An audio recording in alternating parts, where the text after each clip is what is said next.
پر number 3 کا bore ہے جو عمران بھائی نے لگوایا اپنی والدہ کی صدقہ جاریہ کے طور پر والدہ کے لیے اور ان کی خیر و برکت کے لیے اور ان کی تندرستی کے لیے. تو یہ گھر والے سیٹ پمپ سے پانی پی کے عمران بھائی کی والدہ کے لیے دعا کرتے رہیں گے جو وہ اصل UK میں رہتے ہیں. اللہ پاک ان کی والدہ کو صحت اور تندرستی عطا فرمائے اور اللہ پاک ان کی والدہ کو شفاء کاملہ عاجلہ عطا فرمائے اور اللہ پاک ان کی والدہ کی عمر دراز فرمائے اور اللہ پاک عمران بھائی کے مال میں رزق میں جان میں برکت عطا فرمائے اور اللہ پاک ان کی عزت میں شہرت میں دولت میں اضافہ عطا فرمائے اور اللہ پاک ان کی عمر دراز فرمائے اور اللہ پاک کی صدقہ جاریہ اپنی بارگاہ مقبول اور منظور فرمائے اور اللہ پاک ان کو حج اور عمرے کی سعادت نصیب فرمائے. تو یہ وہ غریب فیملی ہے جن کے گھر میں یہ ہیڈ پمپ لگایا جا رہا ہے جو عمران بھائی اپنی والدہ کی صحت اور خیر و برکت کے لیے اور تندرستی کے لیے لگوا رہے ہیں. تو اللہ پاک کی صدقہ جاریہ اپنی بارگاہ مقبول اور منظور فرمائے. آمین ثم آمین. نمبر 3 سٹارٹ ہو چکا ہے جو عمران بھائی نے لگوایا وہ اصل UK سے اپنی والدہ کی صحت یابی کے لیے اور خیر و برکت کے لیے اور صدقہ جاریہ کے طور پر. تو یہ گھر والے سیٹ پمپ سے پانی پی کے عمران بھائی کی والدہ کے لیے دعا کرتے رہیں گے کہ اللہ پاک ان کی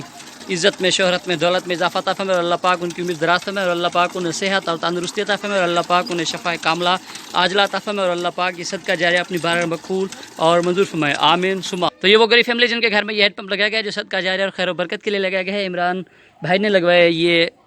وہ اصل UK سے صدقہ جاریہ کے طور پر اپنی والدہ کی صحت یابی کے لیے ہیڈ پمپ. تو یہ گھر والے اس کی والدہ کے لیے دعا کر رہے ہیں کہ اللہ پاک انہیں صحت اور تندرستی عطا فرمائے اور اللہ پاک انہیں شفاء کاملہ عاجلہ عطا فرمائے اور اللہ پاک ان کی عمر دراز فرمائے اور اللہ پاک انہیں حج اور عمرے کی سعادت نصیب فرمائے. اور یہ گھر والے عمران بھائی کے لیے بھی دعا کر رہے ہیں کہ اللہ پاک ان کی عزت میں شہرت میں دولت میں اضافہ عطا فرمائے اور اللہ پاک ان کی عمر دراز فرمائے اور اللہ پاک انہیں حج اور عمرے کی سعادت نصیب فرمائے اور اللہ پاک انہیں صحت اور تندرستی عطا فرمائے اور اللہ پاک کی صدقہ جاریہ اپنی بارگاہ مقبول اور منظور فرمائے. آمین ثم آمین.